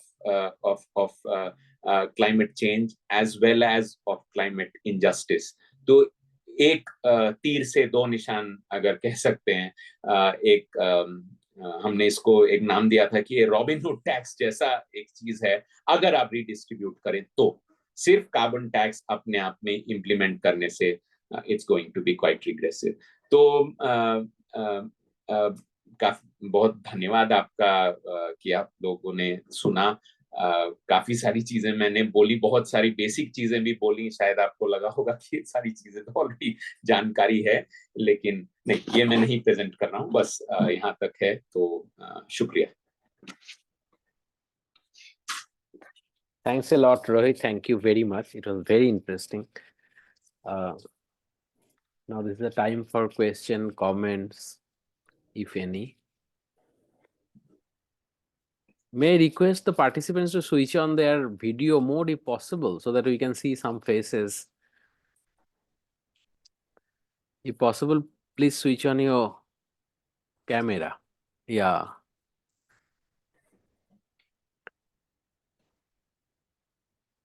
Please ask some questions if you have any. In the chat box, there is one question apparently. Yeah, Shadab has asked something. You think that in the current extremely polarized world, there will be any possibility to build consensus on carbon?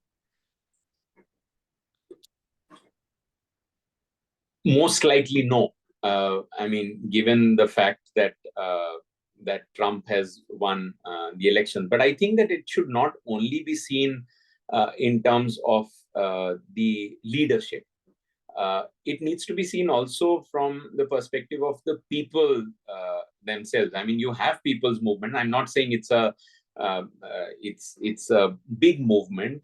At the same time, there is a potential for building such a movement. For example, I'll just give you one example.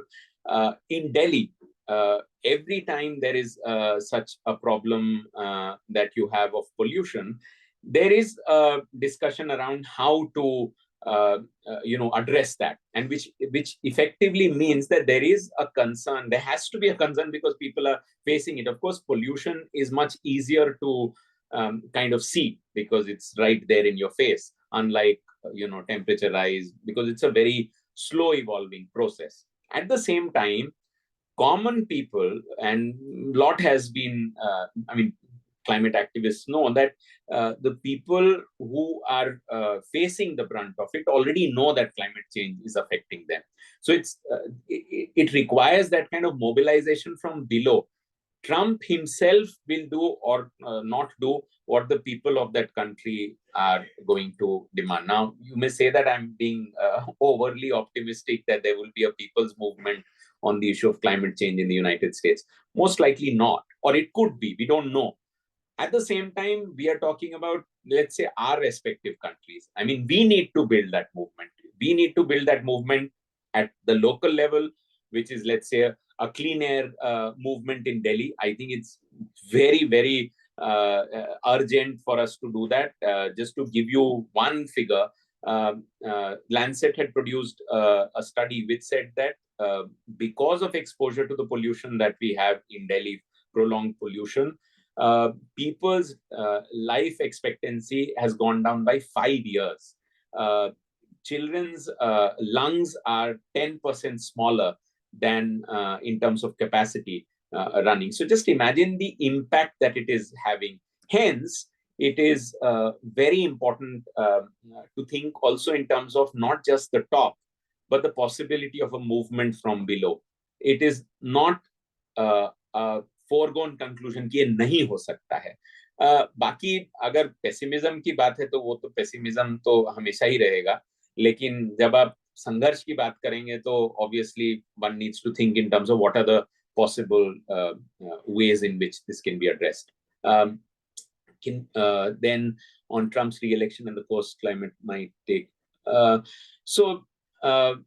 Hapravish, I mean, it's similar to what Shadab said. It's quite possible that Trump is going to double down on especially on the issue of fossil fuels. And he's made these promises, etc. And the point is, how do the other countries respond to it? It may not necessarily be the case, even in self-interest, for China to do the same. In fact, you would know very well that China is way ahead in terms of technology, definitely of solar, than the United States. In fact, their patents in many other renewables has overtaken the United States. So in that sense, it may not be in their interest. And China is a big player. China is not a small player. So if the global South itself does not let go of this pressure and this movement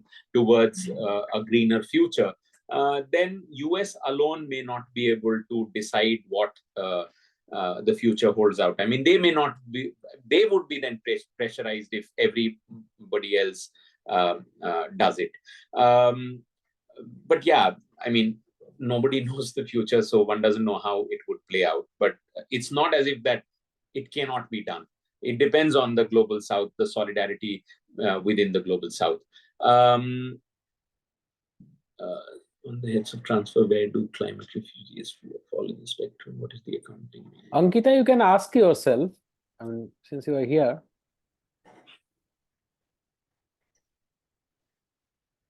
Ankita, are you here? There, but I'm sort of in a car, so that's why I Okay, no problem. Yeah.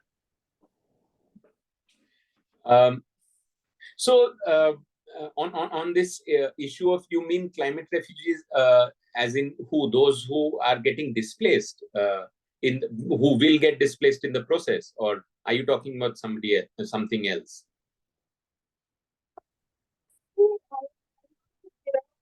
How these things are getting defined in the international policy scenario. That's why I asked this question like an open-ended thing. So I am not sure, my dear, how climate finance between countries is working. So if you have any knowledge about that, please speak a little bit on that. Oh, acha. In our let's say the calculation that we have made, it is essentially only in terms of the national shares. So it's not in terms of let's say nationality of people living in those countries. It's purely in terms of the residents, the number of people who are there. They may be nationals of that country or may not be. And our calculation, at least for that Z factor chart, is purely taken from the carbon budget thing. So perhaps what you're saying is not something that we have accounted for. Are you planning to look into the impact of fast-paced automation industries on climate change? You're right. There is definitely automation that is taking place across the board. So two different responses I would like to give. Number one is automation is happening across the board. So in that sense, the relative position may not change, but that doesn't answer your question. So in other words, automation is happening in fossil as well, and renewables, in which case the point that we are making in terms of absorption in jobs may not be as high as we are claiming.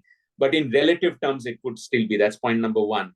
Point number two, the good thing about, and quite recently, there have been popular pieces on this, that there are certain things about renewables where decentralization is far easier to do. So for example, just to give you one example, is the rooftops, solar rooftops. That is something, if you take that as a policy, that instead of solar parks, which you may or may not do, but if you do a decentralized small hydro, these are things which can still coexist with. In fact, in cost terms, because the cost has fallen dramatically, I haven't shown that chart, but one can discuss.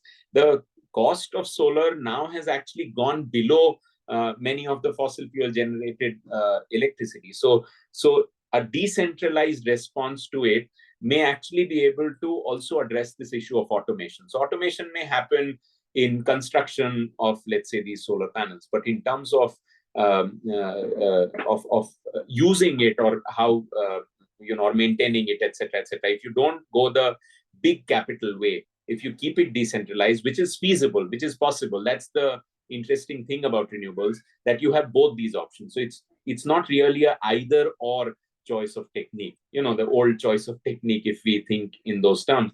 You actually have a choice on both sides. You can make that choice, in which case there's a possibility still of increasing, of having a decently high employment.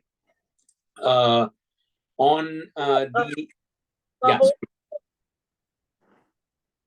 sir. There's a whole policy sector of renewable energy. So that's possibly what you're referring to. Like it's much more easier to actually have renewable energy installation at a very, very micro level as opposed to the original kind of energy that we had, like the fossil fuel and the petroleum and everything. Right. Like thermal plant, those things.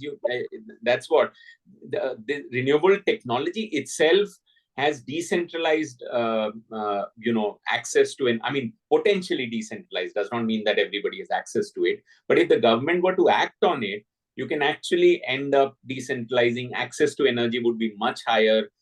You can address the question of energy poverty, multiple things that you can do through policy, and the technology is such that it makes it, conducive to such a thing. About ethics versus feasibility of degrowth theory. Sorry, I'm going by the next question. If there is a counter to that, you can, Harshit, if you want to say something, please go ahead. But this question on ethics versus feasibility, my own take on degrowth theory is that there are certain positives to it, but there is limitation also. I won't say that the degrowth theory takes the global north and the global south at the same, at the same level, that whatever is to be done, it has to be done in both regions. So they don't say that. So in that sense, it is essentially degrowth for the global north. I think if they were to say it for degrowth for the global south as well, at least at the moment, then there is a problematic argument that they would be making. But I don't think they're saying that, to be fair to them. Yet, the question of feasibility is something which is very important, which is that you may think along these lines, but unless you have a concrete path towards achieving that, it may all be good on paper. I mean, the argument of bringing the A in the iPad down is absolutely correct on paper. But how do you do it, and whether that is something that is going to be acceptable is itself problematic. About the ethical question, if you leave aside, I'm saying ethical question would have arisen if they had taken a position, let's say, specifically about the global south as well, that they don't have a right to grow, or that they need to live within the means that they do. I don't think they're saying that. But as far as ethical question for the global north, where they are talking about degrowth, is concerned, I think they would be making a distinction between the rich and the poor, even in the global north. So they would not be thinking in terms of degrowing, let's say, the necessities. Their argument would be degrowing the luxuries, the superficial consumption expansion that you have. So, but in terms of feasibility, I think that it's a theory which to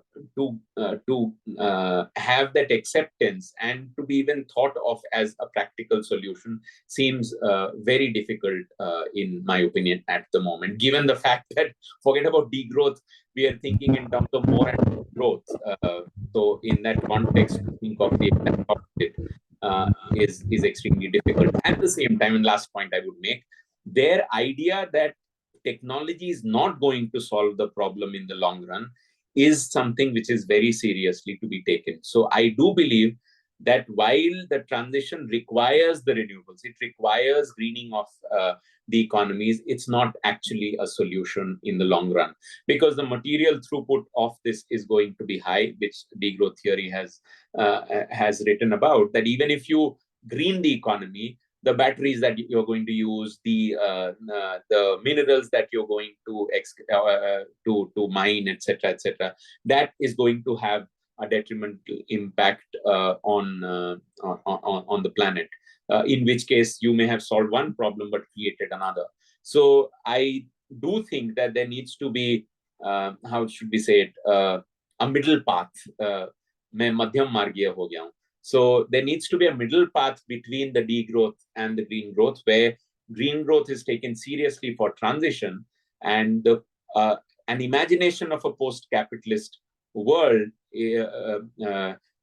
is kept at the center of addressing the climate change problem. So one is the question of how do we go from here to there. The other is imagination of that future. I think both are important, and they need to be worked upon simultaneously rather than pitting one against the other. So that's the pre-existing job commitment. What are the major?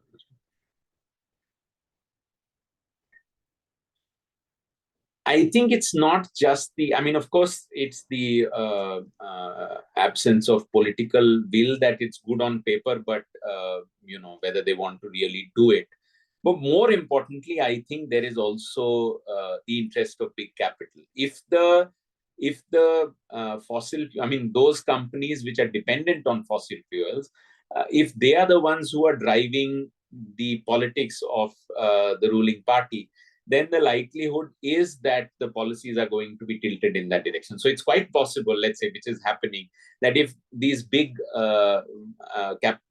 corporate houses, if they move towards green, then there's going to be more impetus towards green than what you find currently. My point would be that it should not be, at least as a, as progressive circles of which we are a part of, should not only think in terms of what can happen from above. Communities such as these need to build those solidarities at a level which can put pressure from below as well. So for the example that I gave about Delhi, that if the people of Delhi were to come together on forcing the government to think in terms of a Clean Air Act. It happened. It has happened in other places, some from top, some from below. And if we do that, then even if the government doesn't want to do it, the political pressure may end up forcing them to do it. I have a question. Hello. Am I audible, sir? Yes, yes, Bhamika. Hi. So, hello, sir. So, my question is like, in the employment context, if we see in the production context, and even in the consumption context, whatever employment is being generated, the distribution of that value among the workers, and especially among the workers who form a majority but are at the lowest level of the value. Like we can say we can see that there are multinational companies and also even big businesses making money, a lot of profits, but their payment towards workers would be like 10,000 rupees, like 9,000 rupees. We can also see, we have seen like in the production of cars, like the workers like conditions who are working in these factories, they're pathetic. So my question is, even if we shift towards a greener technology, if the condition of workers who are working in this new transition is the same, then if the negotiation power remains the same, if the power relations remain the same, then definitely it will help in reducing carbon footprint, like the policies that you have suggested. But it will still not make an impact in reducing the inequality, which is one of the reasons for exaggerating like CO2 emissions. So two things. I mean, you're absolutely right. In fact, the numbers that we have shown is based on the existing NSS data, which obviously is a replication of the work conditions that you have. So our point would be that if you're thinking of this afresh, you're thinking of it not in terms of recreating the same things again. This is something which is like a blueprint of a new thing. So in that, why should we not think in terms of better workers' rights? And there, the role of the state is going to be important. So these are possibilities where you think in terms of, let's say, public sector units doing it, where the workers who are employed here have workers' rights as you would have of a permanent employee in government sector jobs such as ours.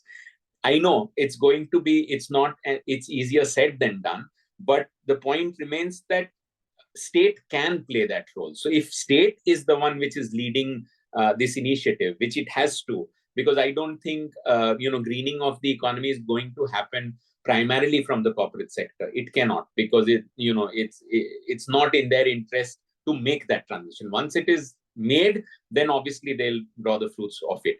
So in that sense, there is this golden opportunity, I would say, where the public investment becomes center to this transition. And that public investment, at the end of the day, state has every right to do it in the way they would like to. Like, for example, Narega. I'm not saying Narega is the only example.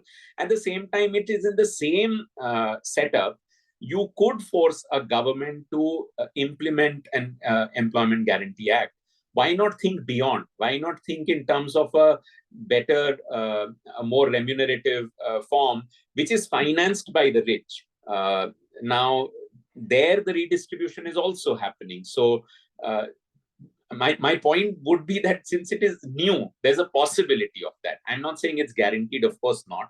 So in fact, the numbers that we have, when we looked at the kind of jobs this would create, they were more informal, without doubt, because of the fact that these are jobs which are getting created in rural areas.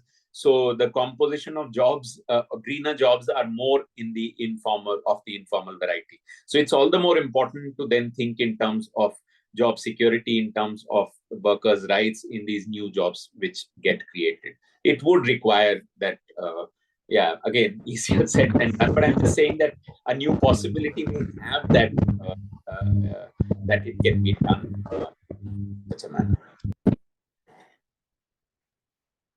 Rohit, there was another question by Sudhi. He is saying glacier is melting in Himalayas in the context of Nepal. Hello. Am I audible? Yes, Sushma. Yes, Sushma. Yeah. You want to ask something? Yeah. Added with that question, I think Sudeep's question.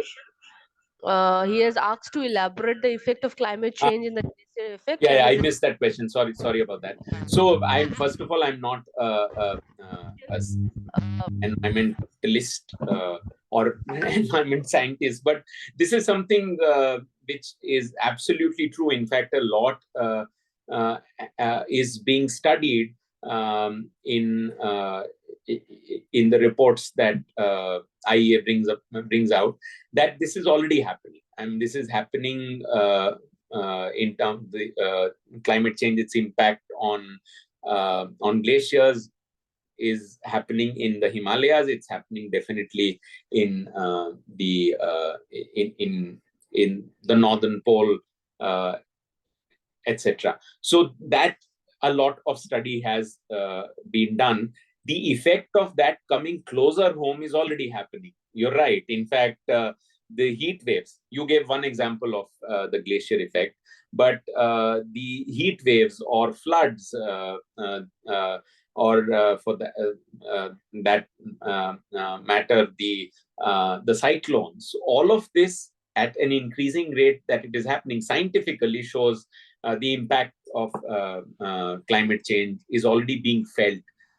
It's going to be far worse. Now the temperatures have only gone up, not only, but they have touched 1 degree higher than the pre-industrial level. So you can imagine what it would be. And it's not as they say, it's not a simple scalar deceleration that it would take place. You may actually have catastrophic changes when certain tipping points are hit. So it could lead to something which is not simply a progressive thing, that it will go up, the ocean level is going to go up by only this centimeter with every increase in temperature. So there are many variables which we don't know about. Anyway, this is more of an economist speaking on any issue of science. But from whatever little I have read, it is true that it's happening within the South Asian region itself, and things which we already see, as I said.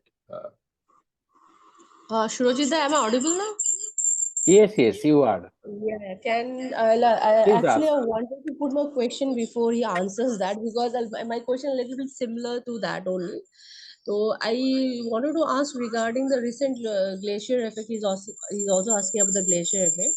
So my question was that how do smaller states like the Himalayan states, I'm talking now a country only, like Sikkim, which do not have a sufficient tax resource base of their own, who are dependent on the central funds for their all their planning and managing the economy and all that, and tourism, and pharmaceutical industries, and this hydroelectric power. These are the three sources of revenue for that a smaller state like Sikkim, who doesn't have a resource base of their own, and they are like special states who are protected by Constitution Article 371 and F.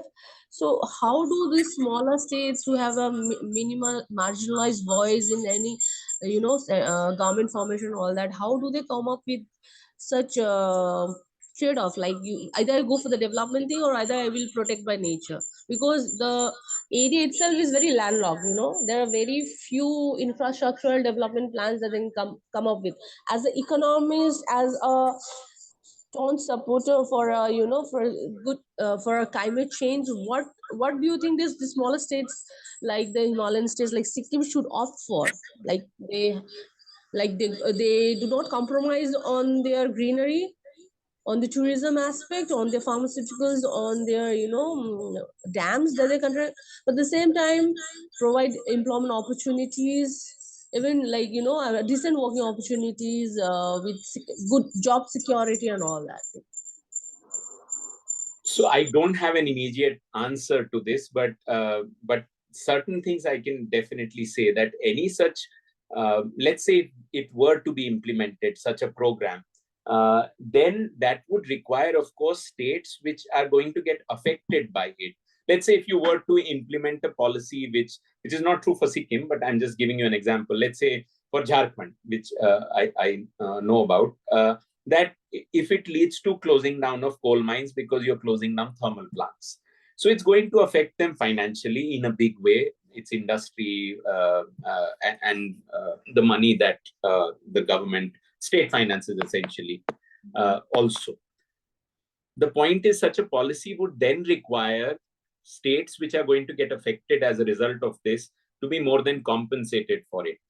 And that would require a more decentralized finance sharing model.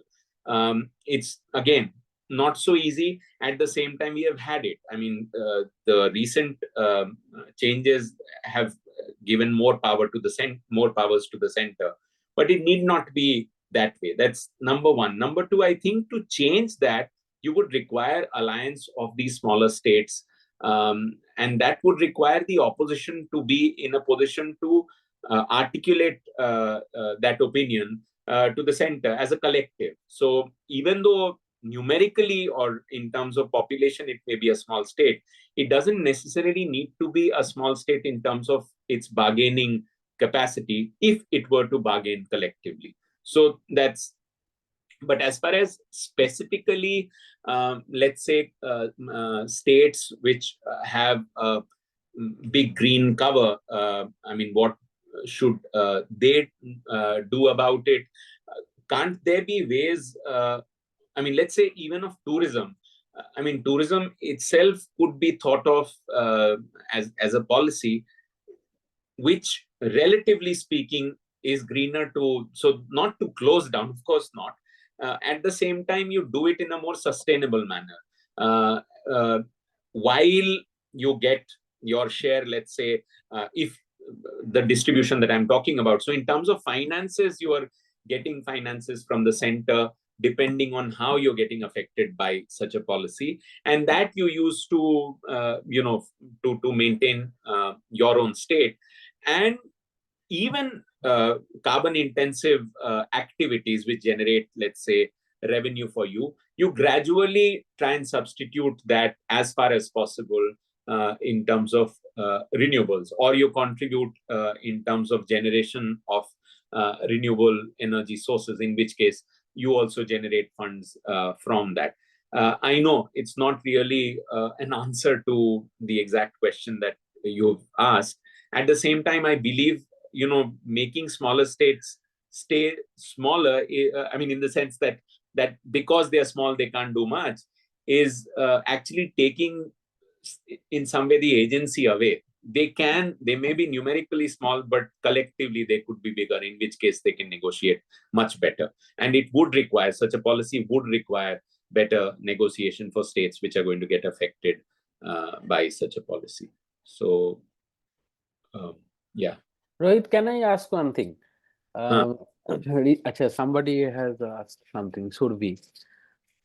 Okay, maybe I'll ask my question and then you can address Survi's question. I was thinking, my friend Shambhu was telling that Indonesia is shifting their capital from Jakarta to a new city, Nusantara, and Jakarta is going under the sea. So, I mean, as you were saying, that graph is fascinating.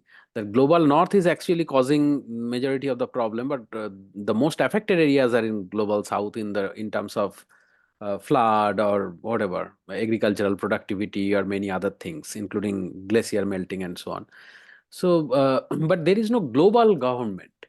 You can have protocols, you can have some international treaty arrangements, etc. The way you are saying that we can have some kind of carbon tax or oil tax within our country to, pressure from bottom, from below. At global level, how to implement, if the developed countries, if the North doesn't obey those protocols, then what to do? How to put pressure on them? I mean, given the international geopolitics, is it really feasible to make them disciplined to avoid this global crisis? I think the reason why we, I mean, I don't have a ready-made solution. Of course, I'm not a specialist on international politics. At the same time, I would say that the reason we feel that they would get away with what they're doing is because countries in the global south are divided. The fact that G7,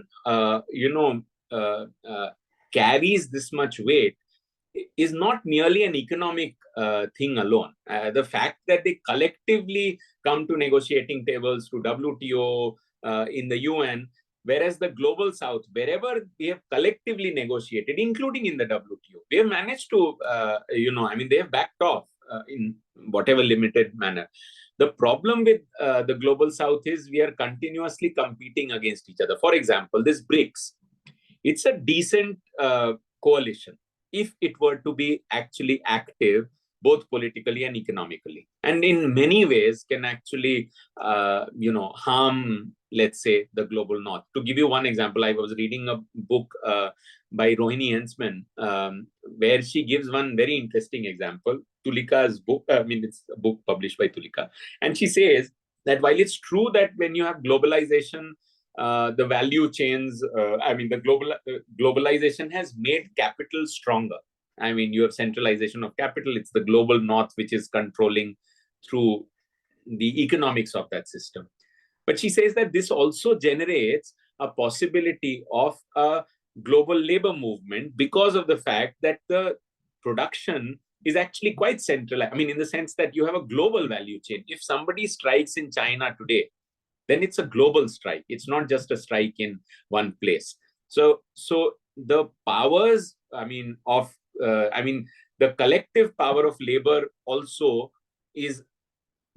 can be more effective compared to, let's say, a national, the old-fashioned national development kind of thing. So it has that possibility. So both these things need to be combined. The threat to fight back, and of collective bargaining on each of these issues. That's one. I think secondly, just as a question of doing it as the fact that the global south is doing it itself will give us the moral high ground that, see, you guys have emitted, we are already acting on it on our own. Now, that may not put them necessarily in a place where they act.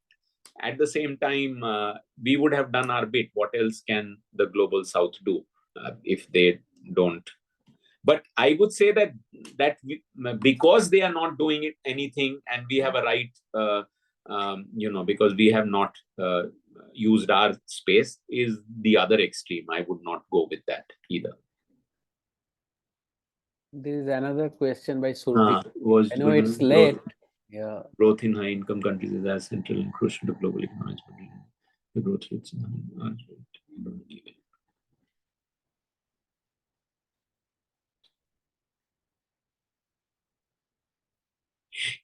yeah, so I'm not, as I said, that in feasibility terms, the degrowth idea is quite problematic.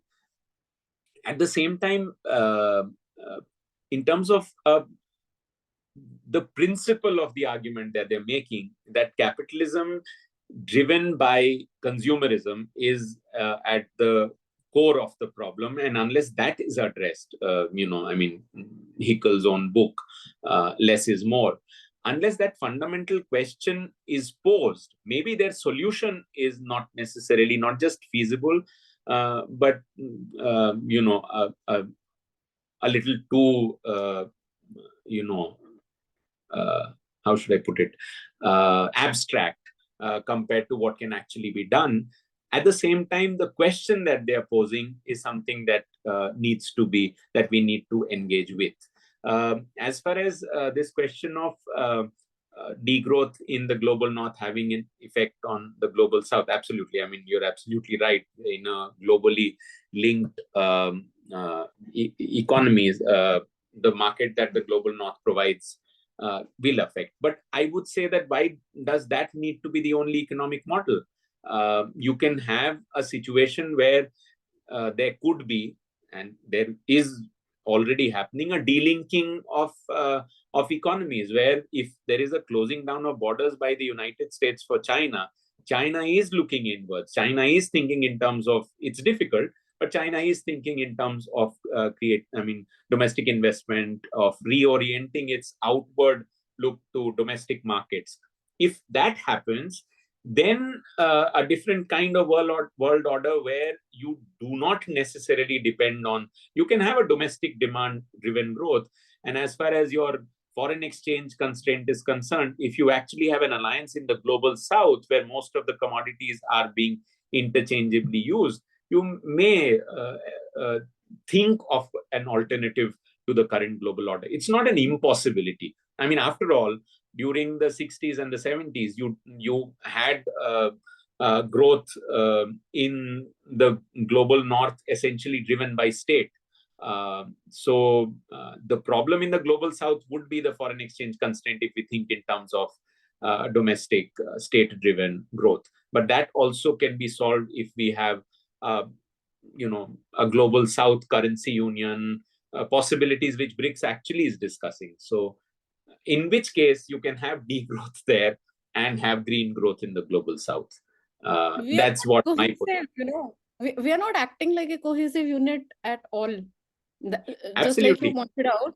So that will be a long time coming. No, but the question is that crises, at times, crises open situations where you act in a manner which is, disruptive. It's not a linear thing that. So, for example, if Trump were to, just to give you an example, if Trump were to really implement, let's say that, okay, we'll close down. I mean, we are not going to high tariffs, etc. I don't think other countries would respond in a, in some smaller way. I mean, step function. They may just react impulsively and say, go to hell. I mean, you don't want to do it. We are not going to. We have your currency and we'll sell it.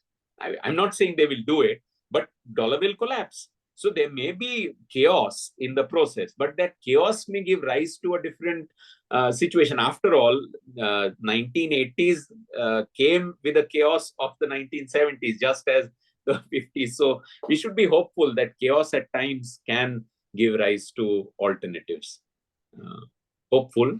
That's, yeah. But it was a great session, as I said. Yes, very you. interesting. Abhravesh is asking something, is it? Or The he is notion of asking global for some strike references. Along with that, he has a question. strike the notion of national territory will not be able to challenge the global government.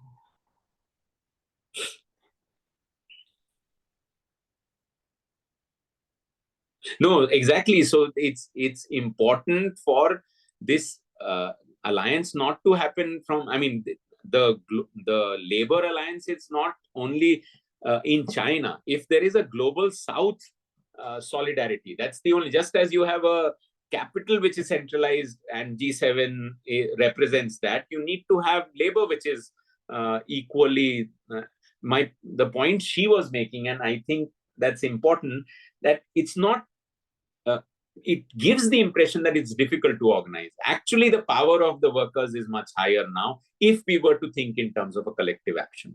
So that I thought was quite interesting. I mean, if I strike in Manesar, I may at best be able to stop the plant in Manesar. But if I strike in China, it's not immediately the factory can't move, right? And if you collectively have planned such a glue, just as capital does, I mean, capitals, when it strikes on a country, it flies out. I mean, there's a capital flight. So if they, if capital asserts in that way, labor could too. And there, this question of flying to some other country, then you might as well just go back to your own country, man. I'm not saying so. So let Trump create jobs for themselves there. If they don't need China or they don't need India, they don't need global South. Let them take care of production there. Let's see. Okay. Thank So you, thank sir. you very much. Thanks a lot, Rohit. This was really interesting and extremely thought-provoking. Maybe we'll organize one more session on climate change and environment issue with you. Let's see. I mean, there were a lot of questions, a lot of interventions, and it's almost more than 1.5 hours that you are speaking continuously. You must be tired, but thanks a lot, really. Thank you Surjit. शुरू में हिंदी में मैं बोला, लेकिन बहुत अंग्रेजी भी बीच बीच में बोला, तो थोड़ा सा, बट आदत अच्छा रहा. क्वेश्चन आंसर तो मोर और लेस इंग्लिश में ही हुआ और हिंदी में, तो दोनों मिला के बहुत अच्छा रहा. Thank you very much. Thank Surjit. Thank you. Thank Bye. you everybody Dhanyawad, for Rohit ji. staying for this long. Thanks, it was great. Yeah. Thank you, sir. Thanks, Abhravesh. I'll see you. It was a very good presentation. Excellent. Yes. Very interesting.